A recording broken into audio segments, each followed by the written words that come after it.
Hello everyone, welcome to my channel.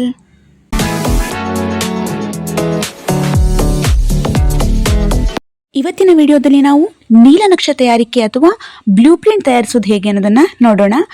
ನಾನು ಕನ್ನಡ ವಿಷಯದ doctor Sarvepalli Radhakrishnan ಎಂಬ ಪಾಠವನ್ನ ಇಲ್ಲಿ ಬ್ಲೂ ಪ್ರಿಂಟ್ ತಯಾರಿಸಲಿಕ್ಕೆ ತೆಗೆದುಕೊಂಡಿದ್ದೇನೆ. ಬನ್ನಿ ವಿಡಿಯೋ ಸ್ಟಾರ್ಟ್ ಮಾಡೋಣ. ಮೊದಲನೇದಾಗಿ ನೀಲನಕ್ಷೆ ಅಂದ್ರೆ ಏನು ಅನ್ನೋದನ್ನ ನೋಡೋಣ. ಪರೀಕ್ಷೆಯ ಪ್ರಶ್ನೆಗಳ ವಿತರಣೆ, ವಿಷಯದ ಘಟಕಗಳನ್ನು ಕಲಿಸುವ ಅವಧಿ ಆಧರಿಸಿ ನಿರ್ದಿಷ್ಟಪಡಿಸಬೇಕಾದ ಅಂಕಗಳನ್ನು ಸೂಚಿಸುವ ಪ್ರಶ್ನೆಗಳ ಪ್ರಕಾರಗಳನ್ನು ಗಮನದಲ್ಲಿರಿಸಿ ಸಮತೂಕದ ಪ್ರಶ್ನೆ ಪತ್ರಿಕೆ ತಯಾರಾಗುವಂತೆ ಮಾರ್ಗದರ್ಶನ ಮಾಡುವ ಪೂರ್ವ ಯೋಜನೆ ನೀಲನಕ್ಷೆ. ನೀಲನಕ್ಷೆ ತಯಾರಿಸುವುದಕ್ಕಿಂತ ಮೊದಲು ಪೂರ್ವದಲ್ಲಿ ಒಂದಿಷ್ಟು ಕೋಷ್ಟಕಗಳನ್ನು ಹಾಕೊಳ್ಬೇಕಾಗತ್ತೆ. ಮೊದಲನೇದಾಗಿ ಉದ್ದೇಶ ಆಧಾರಿತ ಅಂಕಗಳ ಶೇಕಡಾವಾರು ಹಂಚಿಕೆ.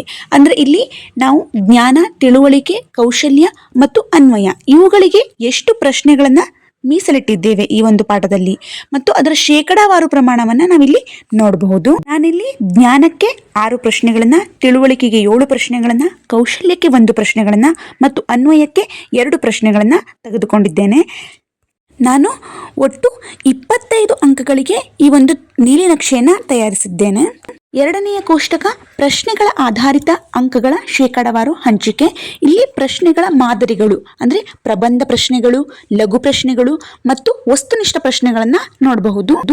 ಪ್ರಬಂಧ ಪ್ರಶ್ನೆಗಳು ಅಂದ್ರೆ ಲಾಂಗ್ ಆನ್ಸರ್ ಅಂತ ನಾವೇನು ಹೇಳ್ತೀವಲ್ವಾ, ಅಂದ್ರೆ 5 ಮಾರ್ಕ್ಸಿಂದ ಆಗಿರ್ಬೋದು, 4 ಮಾರ್ಕ್ಸಿಂದ ಆಗಿರ್ಬೋದು, ಇವೆಲ್ಲ ಪ್ರಬಂಧ ಪ್ರಶ್ನೆಗಳು. ಲಘು ಪ್ರಶ್ನೆಗಳು ಅಂದ್ರೆ 2 ಅಂಕದ ಪ್ರಶ್ನೆಗಳಾಗಿರ್ಬೋದು, 3 ಅಂಕದ ಪ್ರಶ್ನೆಗಳಾಗಿರ್ಬೋದು.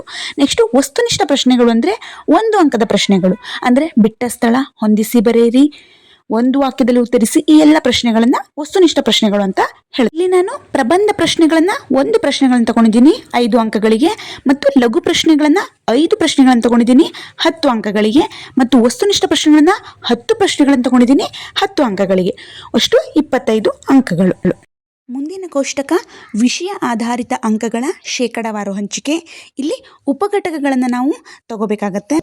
ನಾನು ಈ ಸರ್ವೇಪಲ್ಲಿ ರಾಧಾಕೃಷ್ಣನ್ ಎಂಬ ಪಾಠವನ್ನು 3 ಉಪಘಟಕಗಳಾಗಿ ವಿಂಗಡಣೆ ಮಾಡಿದ್ದೀನಿ.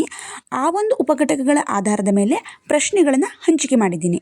ಅಂದರೆ 1ನೇ ಉಪಘಟಕಕ್ಕೆ 4 ಪ್ರಶ್ನೆಗಳನ್ನು ಹಂಚಿಕೆ ಮಾಡಿದ್ದೀನಿ, ಒಟ್ಟು 5 ಅಂಕಗಳ ಪ್ರಶ್ನೆಗಳಾಗಿರ್ತದೆ ಅದು.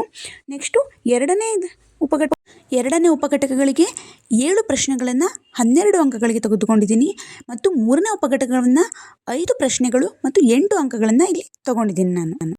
ಮುಂದಿನ ಕೋಷ್ಟಕ ಕ್ಲಿಷ್ಟತೆಯ ಮಟ್ಟ ಆಧಾರಿತ ಅಂಕಗಳ ಶೇಕಡಾವಾರು ಹಂಚಿಕೆ.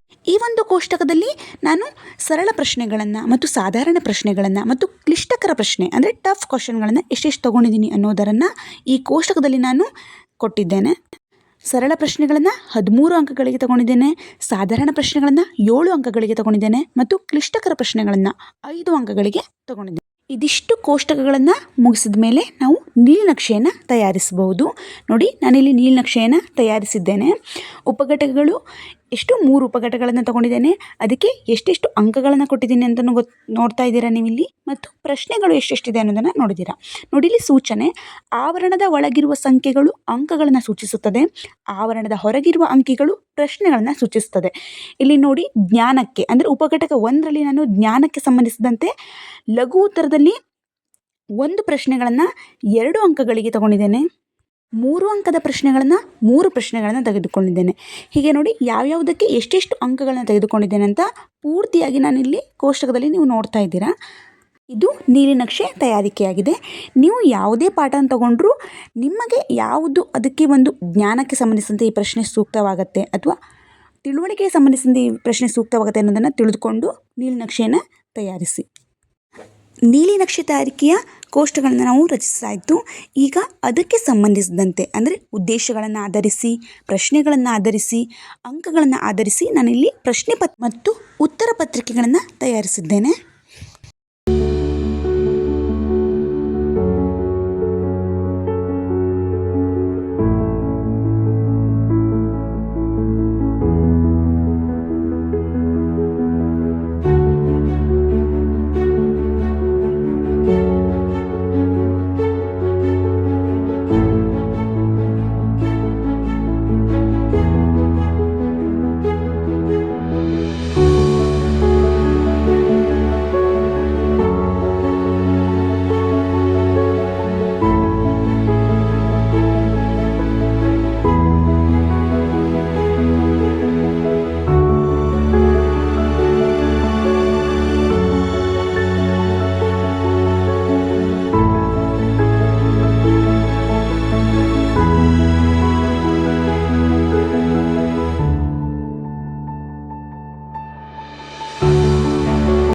ವಿಡಿಯೋ ನಿಮಗೆ ಯೂಸ್ ಆಗಿದ್ದರೆ ಪ್ಲೀಸ್ ಲೈಕ್ ಮಾಡಿ, ಶೇರ್ ಮಾಡಿ ಮತ್ತು ನನ್ನ ಚಾನಲನ್ನು ಸಬ್ಸ್ಕ್ರೈಬ್ ಮಾಡ್ಕೊಳ್ಳಿ. ಇನ್ನೂ ಹೆಚ್ಚಿನ ಯೂಸ್ಫುಲ್ ವಿಡಿಯೋಗಳನ್ನು ಮಾಡಲಿಕ್ಕೆ ಟ್ರೈ ಮಾಡ್ತೀನಿ. Thank you so much.